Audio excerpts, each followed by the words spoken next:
They call him the Tattered Man. Tourists, reenactors, and even park rangers have reported meeting him, a ragged Confederate soldier at Gettysburg. The question is, how do you explain a ghost that talks back? Welcome back to What If We're Wrong? Today we're heading to Gettysburg's most haunted ground, Devil's Den, a place feared even before the war that was drowned in blood in 1863 and still haunted by a barefoot Confederate soldier who appears when you least expect it. And before we get into it, if you love strange and unsolved history, don't forget to like and subscribe for more weekly episodes just like this one. Gettysburg is far from the only battlefield said to be haunted. Across Civil War battlefields, there are countless tales of phantom soldiers marching, drummers beating, and voices calling through the night. But in this episode, we're going to focus on one of the most enduring, the so-called Tattered Man of Devil's Den. Long before musket fire echoed across Gettysburg, Devil's Den already had a dark reputation. Local settlers whispered of strange shapes among the rocks. Hunters said they felt watched. Parents warned their children to stay away. And before all that, the Lenape and Susquehannock people spoke of dark spirits moving among the boulders. Some even told of a giant black snake, so large they called it the devil himself. Over the years, the pile of ancient stone became known as Cursed Ground, a place where spirits lingered. And so the name Devil's Den stuck, waiting for the day when war would arrive to write its darkest chapter. And when the armies did come, this cursed ground would live up to its name in the most horrific way imaginable. On July 2nd, 1863, the second day of Gettysburg, Devil's Den became one of the bloodiest corners of the battlefield. The rocks sit at the base of Houck's Ridge, looking out over the Valley of Death.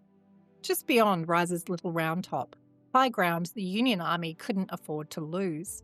If Confederates took Devil's Den and then Little Round Top, they could roll up the Union line along Cemetery Ridge and perhaps win the battle outright. General John Bell Hood's division stormed across the valley, Texans, Arkansans and Georgians advancing under fire.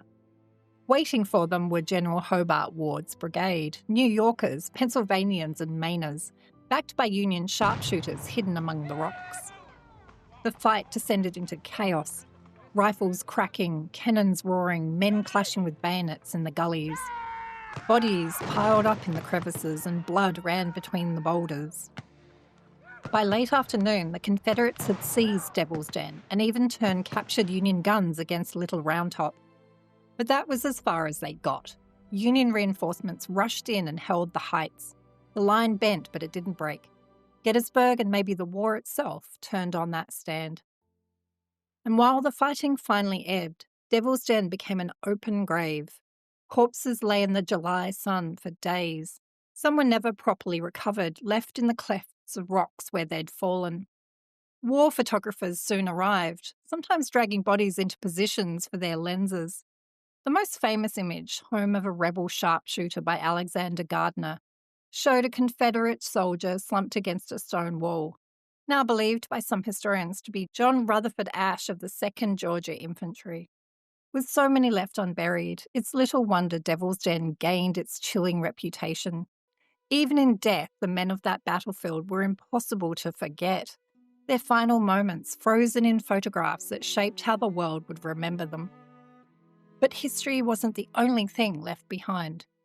For many who came after, there were encounters that just couldn't be explained by history at all.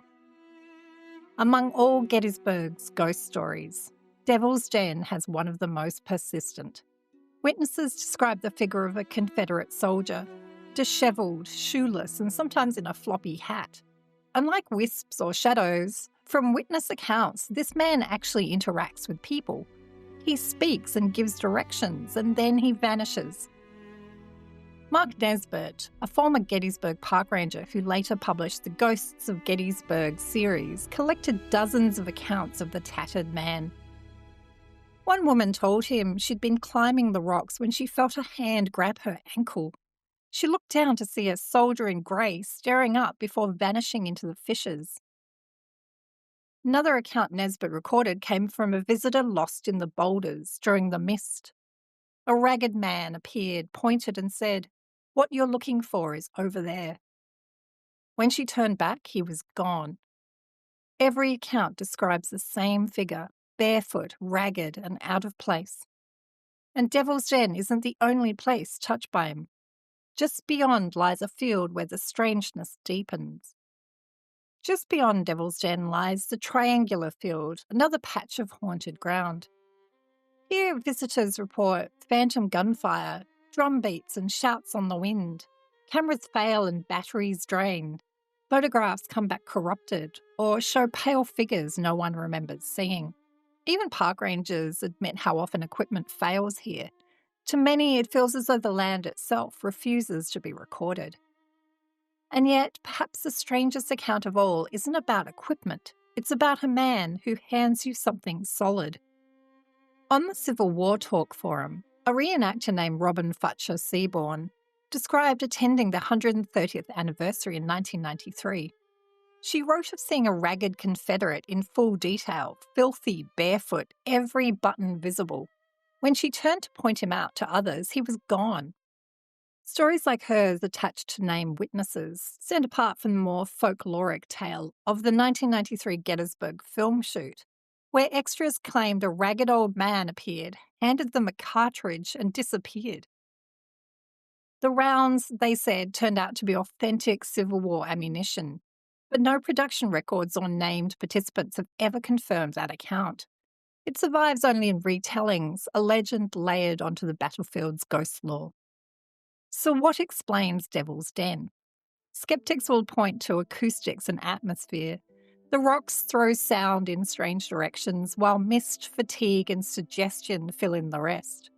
Add in the power of expectation.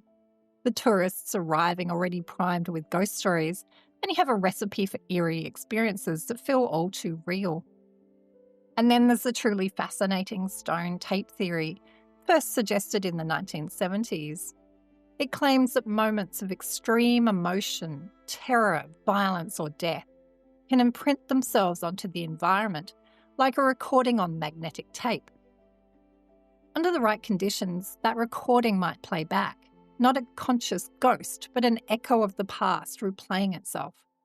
If ever there was a ground soaked in that kind of energy, Devil's Den, with its chaos of gunfire, blood and fear, would be it. A place where it feels like even the rocks remember. I'm actually going to be doing a deep dive into the stone tape theory in a future episode.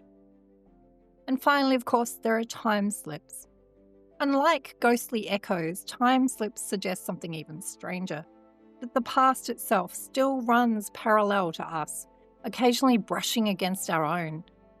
If the tattered man feels solid, speaks, even leaves objects behind, perhaps he's alive in his own time, just glimpse across a crack in our time. It's a pattern seen elsewhere. The famous Roman soldiers sighted in York, or the phantom marches of Mersey Island, which I've covered in earlier videos. Always solid men, not shadows or ghosts so much, carrying on as though the centuries in between had never passed. Which brings us back to the heart of Devil's Den. Not just a battlefield, but something closer to a crossroads in time, maybe. So what really walks among the rocks at Gettysburg? A ragged Confederate soldier unable to rest? An echo of the fallen, frozen in Gardner's photographs? Or maybe something stranger? A battlefield where the past still bleeds into the present? And what if we're wrong?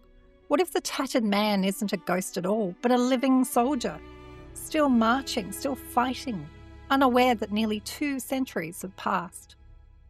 Let me know your thoughts in the comments below. I'd love to read it. And if you've enjoyed this story, please like, subscribe, and turn on notifications so you don't miss the next episode.